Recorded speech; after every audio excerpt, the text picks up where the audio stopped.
13장. 되게 오늘 좀 어렵나요? 마가복음 13장 24절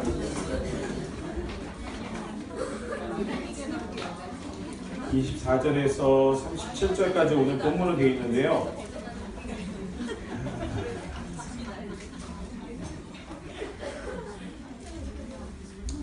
자, 마가복음 13장 우리가 본문하고는 조금 다 하지는 못하겠지만 자, 24절에서부터 27절까지만 같이 한번 읽겠습니다. 마가복음 13장 24절에서부터 27절 함께 읽겠습니다. 시작. 그때 베르탈라는 해가 어두워지며 별이 빛을 내지 아니하며 별들이 하늘에서 떨어지며 하늘에 있는 권능들이 흔들리리라. 그때 인자가 구름을 타고 큰 권능과 영광으로 오는 것을 사람들이 보리라. 또 그때 그가 천사들을 보내어 자기가 택하신 자들을 땅 끝으로부터 하늘 끝까지 사방에서 모으리라. 아멘. 오늘 여러분들이 그리스도의 생애와 사역 가운데 음부에 내려가사 심판으로 오시리라 라는 부분을 먼저 좀 우리가 보겠는데요. 예수님께서는 사도신경의 그러니까 신앙의 고백 속에는 무엇이 담겨져 있냐면 예수님이 죽은 지 3일 동안에 어디가 계셨을까요? 예? 무덤에, 그러니까 예수님은 무덤에, 육체는 무덤에 있어요. 근데 영혼은 어디가 계셨을까요?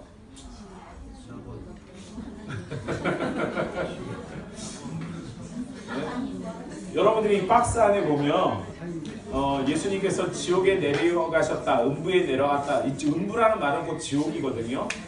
지옥에 내려갔다라고 말하기에는 참 여러분들 우리 정서상 어렵죠. 예수님이 지옥에 가셨다? 이게 참 쉽지 않은 이야기입니다. 근데 이 자체가 이제 지옥에 갔다 혹은 예수님이 죽음 자체도 사실은 불가능한 거예요. 왜냐하면 하나님이 죽음을 경험한다라는 건 이거는 사실 있을 수 없는 일이죠.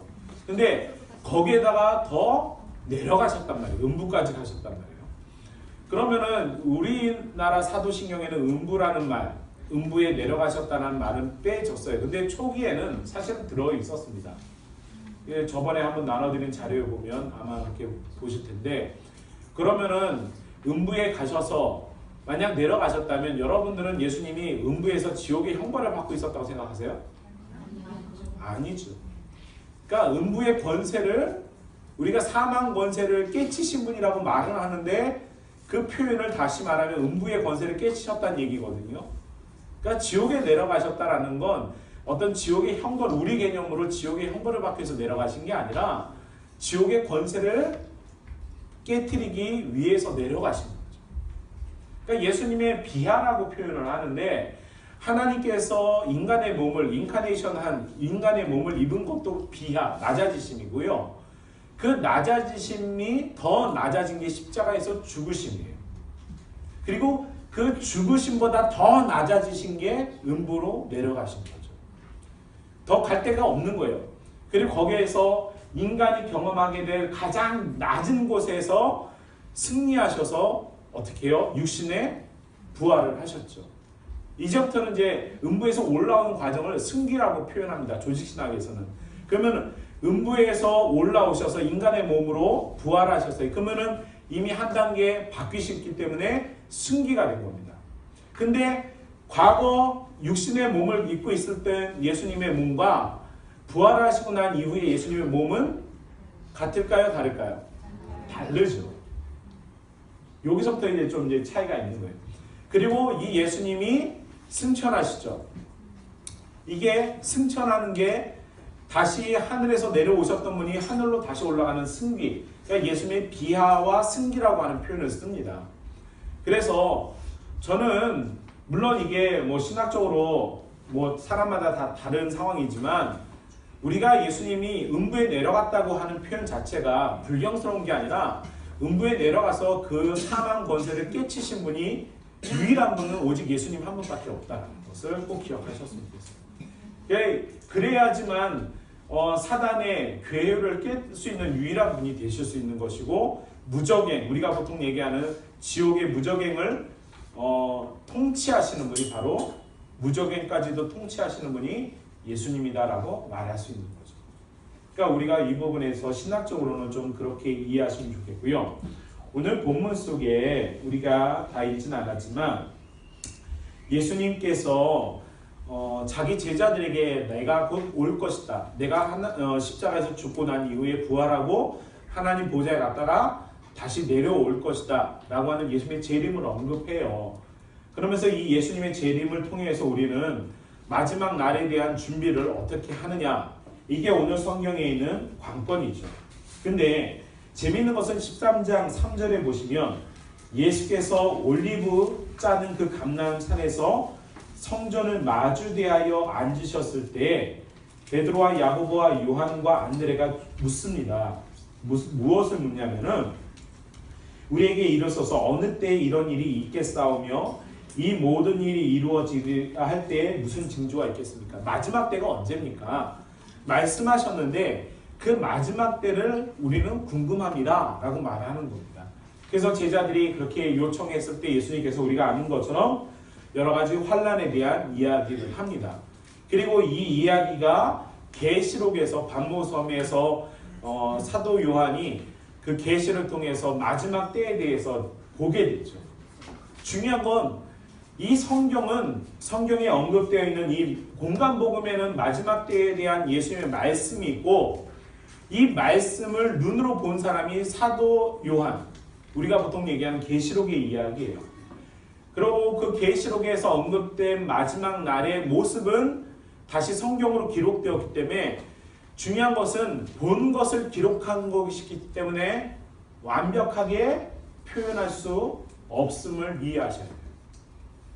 요한계시록을 해석할 때 자꾸 문제가 되는 건 뭐냐면 본 것을, 눈으로 본 것을 기록해가지고 아무리 표현을 잘했다 할지라도 본 것보다 기록되어진 것은 제한되어 있어요. 제한되어 있습니다.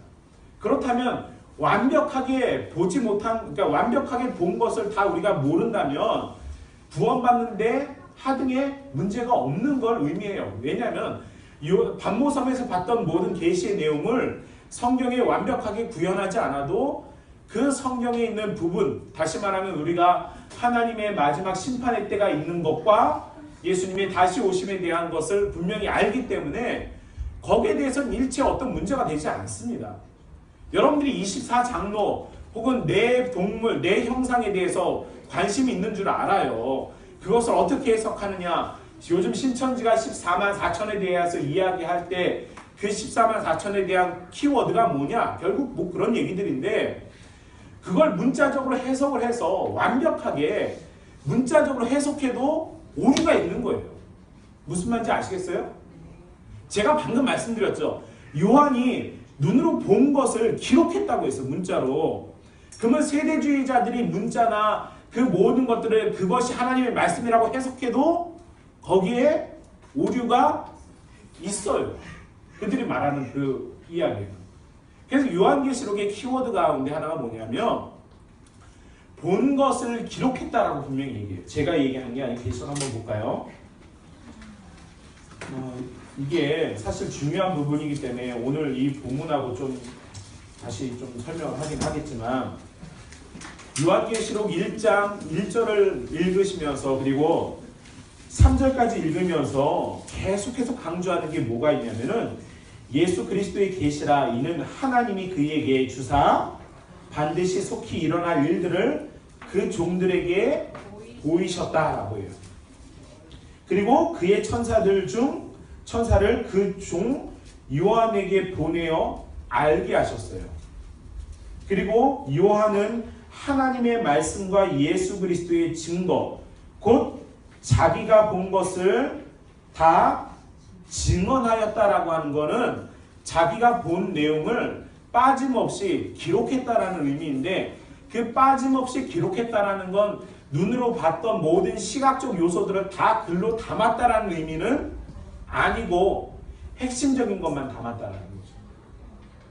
여러분들이 영화를 보면 무슨 영화가 있을까요? 확 다가올 수 있는 영화가 하나 눈에 있어야 되는데, 그러니까 하여튼 어떤 영화가 있다고 칩시다. 그러면은 그 영화에 그림, 주인공이 등장하잖아요. 그럼 주인공을 우리가 보면 글로 이렇게 스포를 요즘 쓰는 사람들이 많잖아요. 젊은 사람들이. 그러면 그 글의 내용에 설명을 하는데, 그 배경이 뭐 카페는 어떻게 됐고, 그 뒤에 뭐 음료수는 뭘 마셨고, 이렇게 다 기록해야 되나요? 그렇죠. 그러니까 이야기의 핵심만 정확하게 표현을 하면 그 영화의 흐름에 전혀 지장받지 않고 이 내용을 파악하는 거예요. 근데 어떤 사람이 야 거기에 어떤 주스를 마셨는데 왜 너는 그걸 쓰지 않았어? 라고 말하면 될까요? 안 될까요? 그건 사실 문제가 되지 않는 거예요. 근데 이 문자 해석주의자들의 문제가 뭐냐면, 그런 어떤 한 작은 부분을 가지고 요한계시록을 해석하려고 하거나, 또한 그런 것이 마치 전부인 것만 그냥 해석해버리는 경우가 문제가 되는 거죠. 그래서 여러분들이 알다시피 신천지가 말하는 구원받은 자의 숫자 14만 4천이라는 건 12 곱하기 12 그리고 1000이라고 하는 많다라는 의미의 그 헬라식 사고방식 때문에 12는 구약을 대표하는 거고, 나머지 12는 신약을 대표해요. 그러니까 구약과 신약을 대표하는 모든 많은 성도들이 14만 4천이지 어떤 숫자적 개념에 우리가 말하는 어떤 그런 산술적 개념의 의미가 있지는 않습니다. 그러니까 그런 해석이 필요한 게 있어요. 문자적인 해석이 필요한 데도 있지만 상징적인 것 해석을 할 때도 있어야 돼요. 그러니까 성경은 두 가지 의미를 다 가지고 있을 경우도 있거든요. 그래서 문자적으로 해석을 할지 상징적으로 해석을 할지는 문맥의 흐름을 통해서 배우게 되는 거예요. 예수님이 이 땅에 다시 오실 때 제자들은 두렵잖아요. 예수님이 오시는데 우리가 그러면 어떻게 준비해야 되겠습니까? 여러분들도 분명히 예수님이 오신다는 거 알고 있어요. 여러분 그렇게 믿죠? 네. 여러분들이 여기다 십자가를 달지 않는 이유가 그거예요. 여러분 예배당에 십자가 다는 게 경건해 보이고 좋아 보여요. 아름다울 수는 있어요. 심미적으로 눈으로 보기에는 좋을 수는 있어요. 그러나 십자가를 다는 의미는 우리에게는 그렇게 중요하지 않습니다. 왜냐하면 우리는 십자가가 없는 이유는 우리 개혁주의의 입장에서는 어떤 의미를 가지고 있냐면 다시 오실 예수님을 상징하기 때문에 십자가를 달지 않아요. 그런데 어떤 교단에서는 십자가를 달아요. 그건 뭘 상징하냐면 부활의 예수님을 상징해요. 천주교 교회를 가보세요. 예수님이 매달려 있죠. 십자가에. 근데 어떻게 매달려 있어요? 고통스럽게 매달려 있죠. 그러니까 그들은 예수님의 그 고난을 더 많이 생각을 해요. 그러다 보니까 사제가 교황이 기도하면은 그냥 이렇게 기도하지 않고 어떻게 해요? 저 바닥에 엎드려서 딱 붙어서 기도하는 이유가 그거예요. 주님이 고난 당했으니까 나도 그보다 더 고난 받아야 돼 하면서 좋아서 이렇게 하는 게 아니라 그 개념이 있기 때문에. 근데 우리는 너무 자유스러워요. 십자가가 없어도, 그러니까 십자가 없으면 우리가 의미를 알아야지. 왜 없냐면 예수님이 다시 이 땅에 오실 것을 우리가 확신하기 때문에 우리는 십자가를 달지 않습니다. 그럼 부활하시는 예수님, 그러니까 부활하시고 승천하셨다가 이 땅에 다시 오실 예수님에 대해서 우리가 명확히 알아야 되는데, 여러분들이 중요한 것은 뭐냐면 예수님이 이 땅에 오실 때 우리는 예수님의 재림에 대해서 소망하는 성도가 되어야 되는데, 그 소망하는 마음이 어떻게 이루어져야 되냐면 우리가 정확하게 예수님의 재림에 대해서 좀 이해할 필요가 있습니다. 그래서 공부를 좀 할게요. 오늘은 설교라기보단 공부를 하도록 하겠습니다. 첫 번째, 세대주의 전천년설 그림 하나 보여주실래요? 여러분들이 지금까지 성경 공부를 아니 신앙생활을 해오시면서 상당히 많은 부분에서 이런 것들을 이야기를 들었을 거예요. 저는 계시록을 공부하는 사람은 아니고요. 저는 계시록 전공은 아니지만 종말론을 전공을 했어요. 그래서 한국교회 종말론이 상당히 문제가 되어 있기 때문에 사실 정확하게 이 종말론에 대한 개념이 명확하지 않기 때문에 좀 문제가 많습니다. 세대주의자라고 하는 거는 문자 해석주의자들을 의미해요. 예수님께서 이 땅에 초림을 했잖아요. 예수님이 이 땅에 처음 오셨어요. 그리고 나서 지금 이 교회 시대거든요. 예수님이 오고 난 이후에 사도 이후부터 계속 되어지는데, 세대주의 전천년이라는 건 뭐냐면 천년왕국이 언제 있냐면 예수님의 재림 전에, 여기 보시면 전천년설 환란전 휴거인데, 여러분들이 그림을 보면 좀 이상한 게 하나 있을 거예요. 그게 뭐냐면 예수님이 공중에 재림하는 게 한 번 있고요. 또 뭐가 있어요? 예수님이 몇 번 재림해요? 2번 재림해요. 근데 이 전천년주의자들이 의외로 한국 교회에 많이 있습니다. 왜냐하면 여러분들이 제일 많이 쓰는 단어, 잘못된 단어 중에 하나가 휴거예요. 성경 어디에도 휴거는 없어요. 여러분들이 이제부터는 여러분들 머릿속에 휴거라는 단어는 싹 지우세요. 휴거는 없습니다. 그 휴거는 어디서 만들어졌냐면 할리우드 영화에서 만들어졌어요. 여러분들이 휴거라는 개념이 어디서 왔냐면 영화에서 왔어요. 영화에서.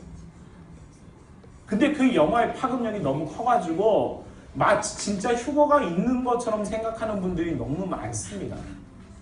저렇게 되니까 나중에 계시록을 해석할 때 문제가 되기 시작하는 거예요.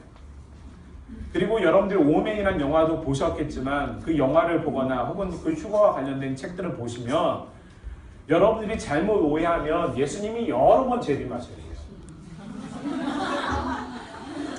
그것도 한 번만에 오지 못하고 한 번 왔다가 어떻게 해요?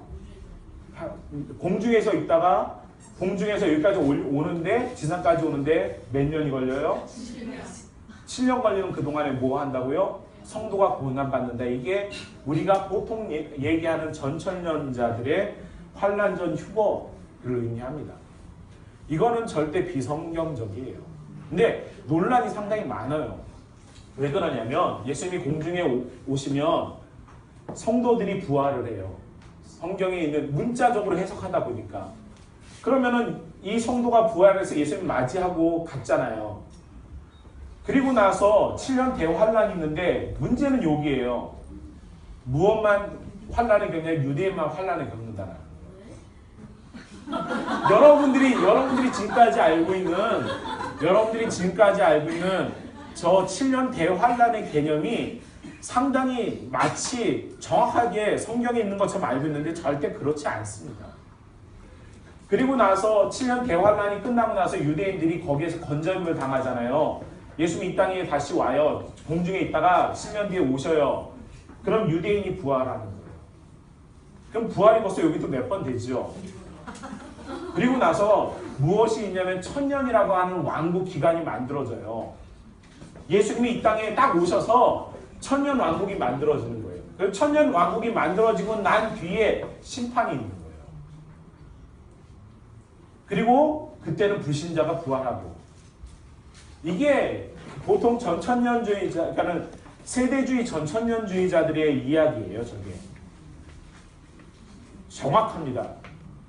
그래서 저렇게 이해하면 성경이 마치 예수님의 재림이 막 뒤죽박죽이 돼버리죠. 근데 이런 생각들이 사실 한국교회에서도 많이 가르쳐져 와 있었어요. 여러분들이 천년 왕국이라는 말도 알고 있죠. 휴거라는 말도 알고 있어요. 7년 대환란이라는 말도 알고 있어요. 왜 그러냐면 7년 대환란이나 성경의 계시록에 보면 그 문자적 의미가 있기 때문에 세대주의자들은 그대로 성경에 있는 것들을 단어들 갖다 넣어 보니까 문제가 이렇게 되는 거예요. 자, 그 다음 그림 하나 보여주시겠어요? 역사적 전천년설이거든요. 이게 우리가 가장 이해하고 우리가 가장 많이 알고 믿는 분들이 제일 많습니다. 예수님께서 이 땅에 오신 건 분명해요. 그리고 교회 시대가 있었어요. 그리고 전 3년 반이라는 고난이 있고요. 후 3년 반이라는 고난이 있어요. 7년이에요. 근데 밑에 보시면 두 증인 예언이 있고 짐승의 통치 기간이 나와 있고요. 이게 계시록에 있는 것들을 그대로 이렇게 표현한 거거든요. 그리고 예수님이 재림을 해요. 재림을 하는데 아까 쯤에하고는 전천 세대주의자와 다른 게 뭐냐면 공중에 재림하지 않고 그냥 바로 재림하시죠. 한 번 거치지 않고 그냥 바로 재림하셔서 성도가 부활해요. 그래서 예수님과 함께 천년 동안 왕노릇하리라 하고 나서 똑같이 마지막에 심판하고 불신자가 부활하게 되는 거죠. 그러니까 앞에 거하고 뒤에 게 약간 서로 다른 거예요. 근데 결국에는 예수님의 재림 이후에 천년 왕국이 이루어지고 천년 왕국이 끝난 뒤에 마지막 심판이 된다. 이렇게 되어 있는 거죠. 이게 역사적 전천년설이고요. 환란 후 성도가 휴거한다라는 거 하는 게 일반적인 거예요. 자, 그 다음이요. 개혁주의 입장에서는 무천년설을 이야기합니다. 천년왕국은 없어요.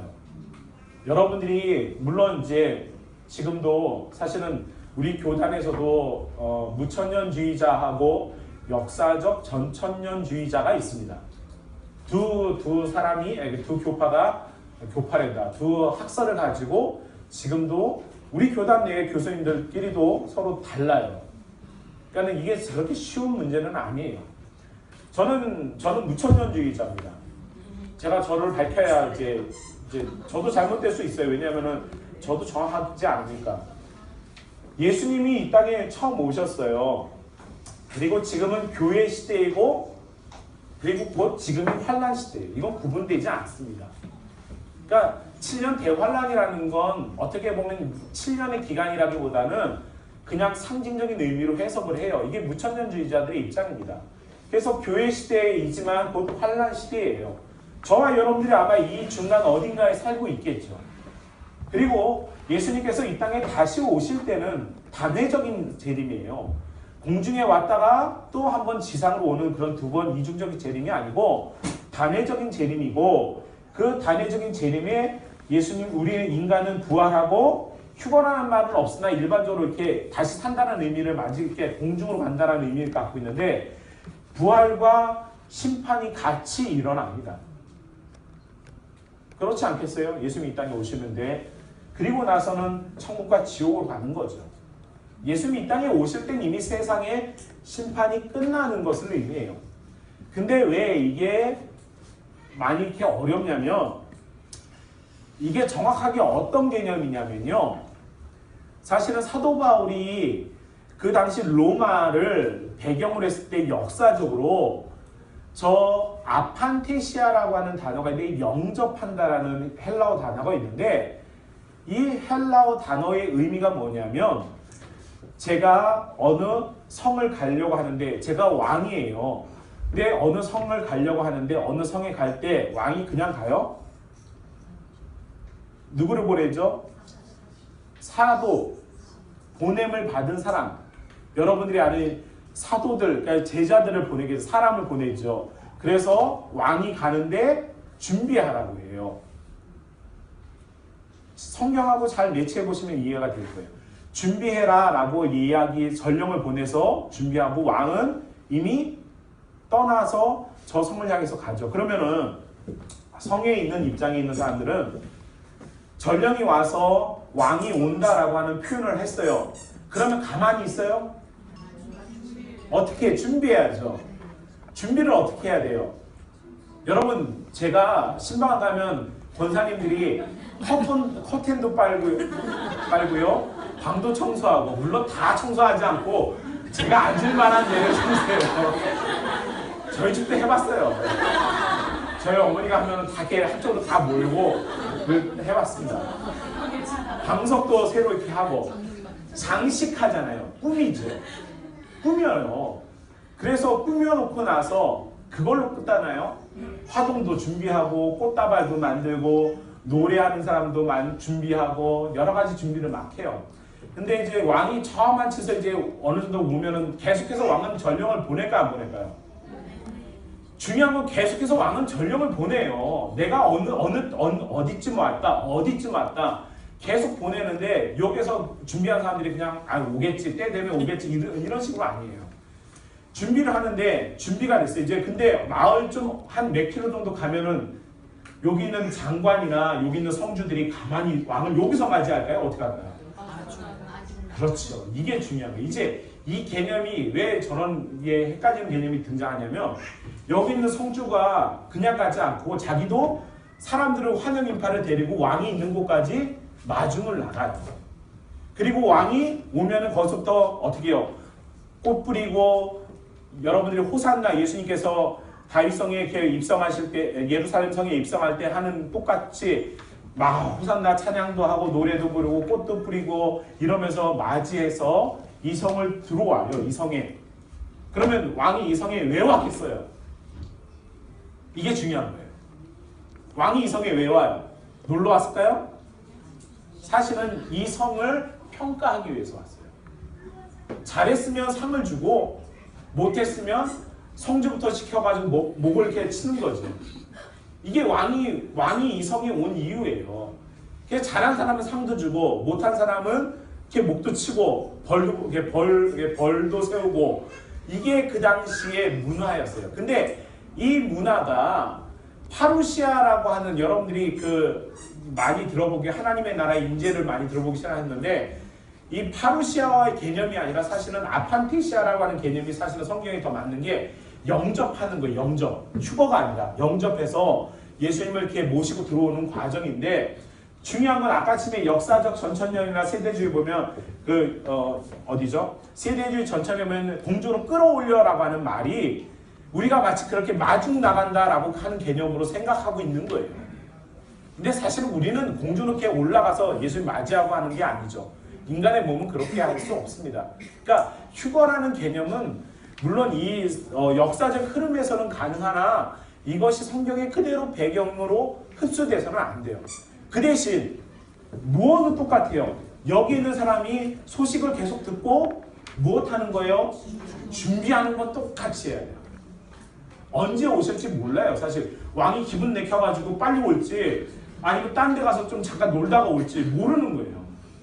그러니까 도적같이 온다는 건 나도 그러니까 내가 어떤 이 도적같이라는 표현이 뭐냐면 내 개념이 아니라 왕 개념에서예요.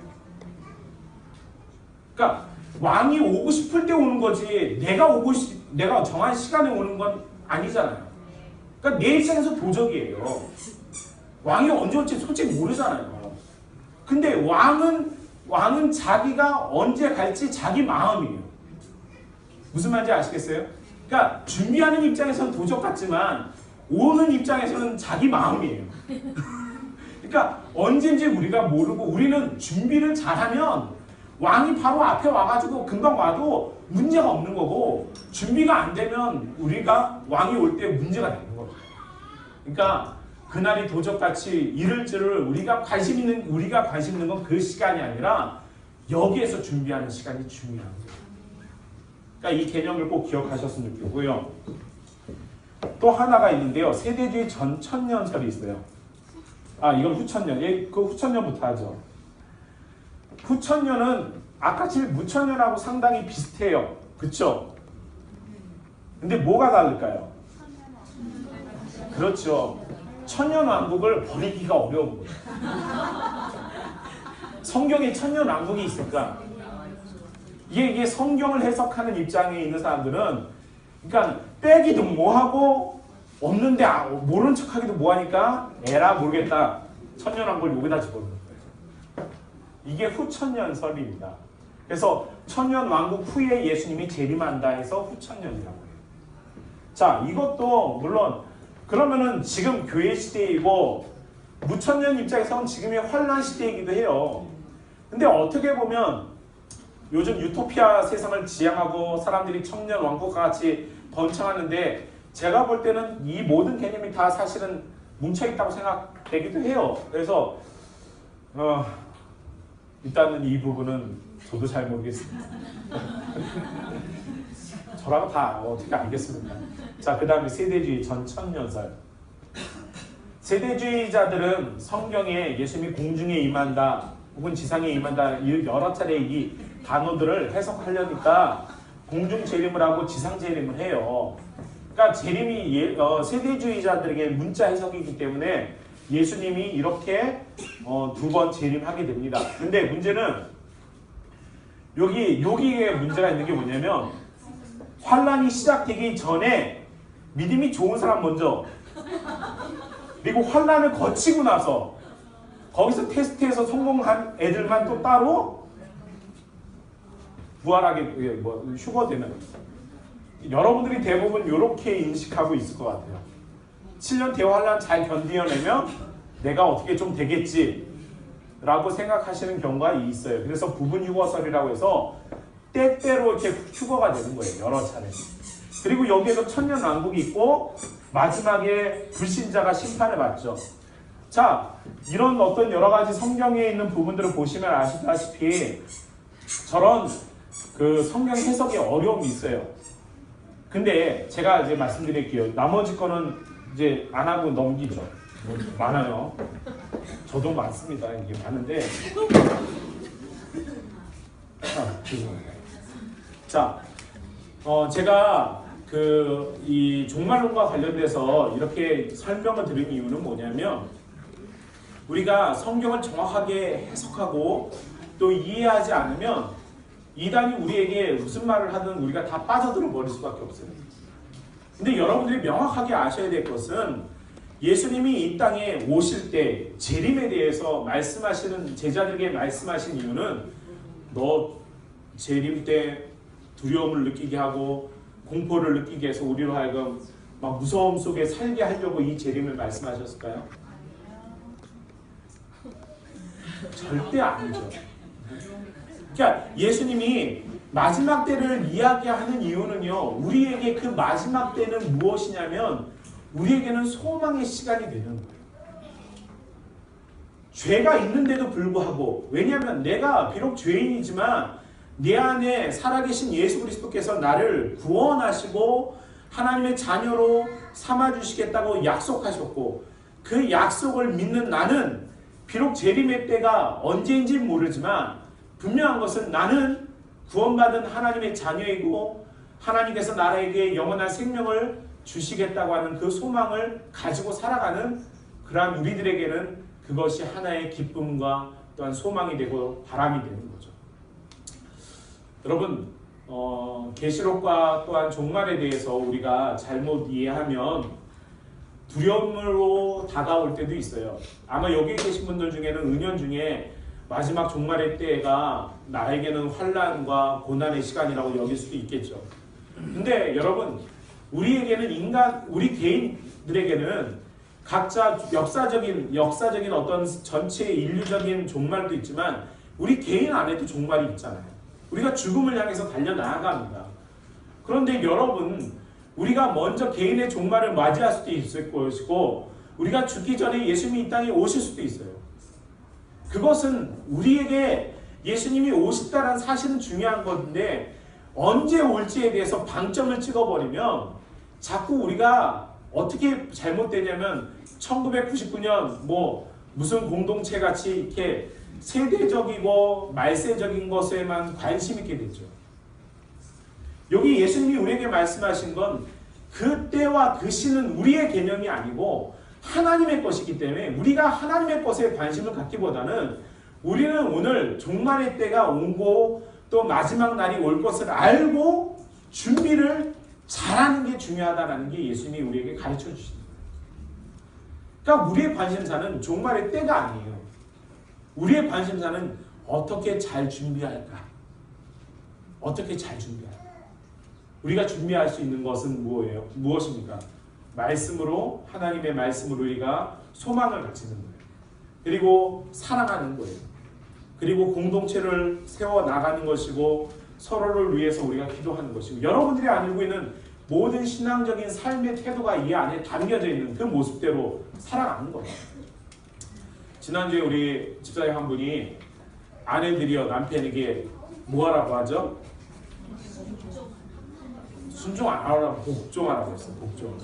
근데 이제 이게 이제 중요한 게 뭐냐면 이제 이 이야기를 하고 마칠게요. 그 아내들에게 남편에게 무엇 하라고 한 거냐면 복종하라고 하는 거죠.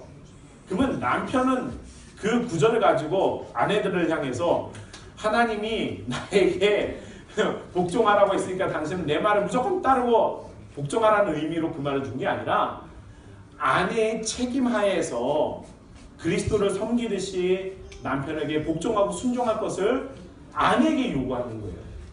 그러니까 남편이 그 구절을 가지고 인용하시면 안 돼요. 무슨 말인지 아시겠어요? 그럼 반대로 아내는 남편에게 사랑하고 아내를 아껴주고 하는 것은 누구의 책임이에요? 남편의 책임이지 아내가 요구할 게 아니라는 거죠. 왜냐하면 그리스도 안에서 우리는 하나님이 각자에게 부여한 사명이 있어요. 그 사명이 남편에게는 아내를 사랑하는 거고 그 사명이 아내는 남편에게 복종하는 거죠. 근데 서로에게 요구하는 게 아니에요. 서로에게 나에게 이걸 해주십시오 하고 요구하는 구절이 아니라 하나님의 말씀에 순종하고 따를 것을 각자에게 주어진 말씀인 거예요. 그러니까 아내가 나에게 복종하지 않아도 그거는 우리가 말할 게 아니에요. 아멘.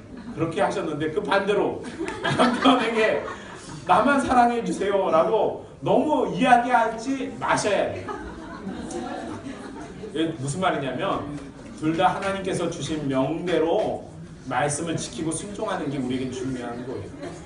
그러니까 이것을 우리식으로 자꾸 해석하면 자꾸 오해할 수 있는 거죠. 그래서 성경에 있는 것도 오늘 예수님이 재림의 마지막 때에 대해서 말씀하시는 건 그 마지막 때가 있음을 분명히 알고 재림을 알고 우리가 어떻게 준비할 것을 가르치시는 거예요. 그래서 오늘 마가복음 13장에 보시면 우리가 다 읽지는 않지만 마가복음 13장에 여러분들이 읽다 보면 무엇이냐면은 마지막 때에 대해서 어떻게 할 것인가 준비해야 된다라는 의미의 이야기들이 담겨져 있어요. 그런데 그 준비해야 되는 단계 속에 맨 마지막에 28절에 보면 무화과 나무의 비유를 배우라. 그 가지가 연하여지고 잎사귀를 내면 여름이 가까운 줄 아나니. 시기와 때를 의미하잖아요. 그런데 이와 같이 너희가 이런 일이 일어나는 것을 보거든 인자가 가까이 있고 문 앞에 이른 줄을 알라. 내가 진실로 너에게 말하노니 이 세대가 진행하기 전에 이 일이 다 일어나리라. 천지는 없어지겠으나 내 말은 하나님의 말씀은 없어지지 않는다라고 말씀하세요. 그리고 그러나 그 날과 그때는 아무도 모르나니 하늘에 있는 천사들도 심지어 누구도 다시 말하면 이 모든 것을 섭리하는 하나님만 아실 뿐이지 예수 그리스도 하나님과 동등되시는 그 예수님조차도 그 시와 때를 모른다고 분명히 말씀하고 있어요. 그런데 어떤 누가 건방지게 나이가 안다 그러면 어떻게 되는 거예요? 100% 이단인 거예요. 뭐 자꾸 생각하지 마세요. 여러분 예수님에 대해서 우리가 예수님이 신성과 인성을 갖고 계시는데 신성이든 인성이든 어느 것 한 부분만을 조금이라도 무너뜨리는 건 다 이단이에요. 그런데 예수님도 모른다고 하는 사실을 자신이 안다 그러면은 걔는 100% 이단이에요. 그러니까 우리가 성경을 정확하게 알고 계셔야 돼요. 그래서 아들도 모르고 누구만 안다? 하나님 아버지만 아신다. 이게 예수님이 하신 말씀이에요. 그러니까 예수님이 하신 말씀은 마지막 재림의 때가 올 때 그 모든 시간의 개념은 오직 하나님만 알고 계시고 그럼 우리가 해야 될 게 뭐냐면 우리는 준비를 잘하자는 거예요. 마지막 때가 이런 줄 알고 준비하라는 거예요. 주의하라 깨어있으라. 그래서 이렇게 말씀하시는 거예요. 그때가 언제인지 알지 못함이라. 가령 사람이 집을 떠나 이렇게 말씀하셨잖아요. 깨어있으라. 집주인이 언제 올지 혹 저물 때일지 밤중일지 다불 때일지 새벽일지 알지 못해요. 알지 못하니까 이 본문에 있는 내용은 뭐냐면 너희가 알아야 돼, 너희가 준비해야 될 것만 준비하지 시간의 때에 대해서 자꾸 설명하고 이야기하고 혹은 거기에 대해서 이해하려고 하지 마시라는 거예요. 그러니까 준비를 잘 하시는 거예요. 저와 여러분들이 오늘 이렇게 신앙생활을 하는 것이 바로 준비하는 겁니다. 우리가 예배를 드리다가 만나면 너무 감사하겠죠. 근데 만약 여러분들 가운데 죄 짓다가 있으면 그때는 참 곤란해요. 제가 만약 막 운전하다가 누가 옆차에서 끼어들었어요. 막 욕하는데 그때 예수님이 왔어요. 제가 어떻게 해야 될까요? 참 힘들잖아요. 그러니까 항상 준비하라는 건 언제 주님이 오실지 모르니까 우리가 깨어서 경건하게 그리스도인으로서 살아가는 거예요. 100% 완벽하지 못해도 넘어질 수도 있고요. 실수할 수도 있고 자빠질 수도 있고 우리가 어찌 될 수 있어요. 근데 그럼에도 불구하고 우리는 그리스도인답게 그 마지막 때를 준비하는 겁니다. 여러분, 예수님은 이 땅에 다시 오십니다. 여러분들은 준비만 잘하시면 돼요. 그 준비만 잘하면 우리가 정말로 주님이 그 마지막 때 오실 때 저와 여러분들이 환영하면서 예수님을 맞이할 수 있는 분이 있고, 준비가 소홀한 분은 산 밑으로 바위 밑으로 동굴 깊은 곳으로 들어가시려고 하겠죠. 그러나 그것은 다 헛된 것이 되는 줄 알고 우리가 끝까지 우리 주님이 오시는 그날까지 신앙으로 잘 준비하실 수 있는 저와 여러분들이 되기를 바랍니다. 기도하겠습니다. 사랑의 아버지 하나님, 감사합니다. 그 시와 그때는 우리가 알지 못하지만 우리를 위해서 예수 그리스도께서 저 음부의 권세까지도 다 물리치시고 영원한 생명으로 부활의 몸으로 부활하셔서 우리에게 그 부활의 소망을 갖게 하셨음을 감사드립니다. 아버지 하나님, 오늘 우리는 마지막 시기를 살아가고 있는 때인 것은 분명합니다. 이미 예수님이 이 땅에 오셨고 다시 오시기 전까지는 우리가 모두 다 같은 마음으로 살기를 소망합니다. 언제 이 땅에 다시 주님이 오실지 모르지만 분명한 것은 약속하신 대로 이 땅에 오실 때에 우리가 깨어서 준비되어 주님을 맞이할 수 있는 귀한 하나님의 자녀가 될 수 있도록 하나님 축복하여 주시옵소서. 감사드리며 우리 주님 예수 그리스도의 이름으로 기도합니다.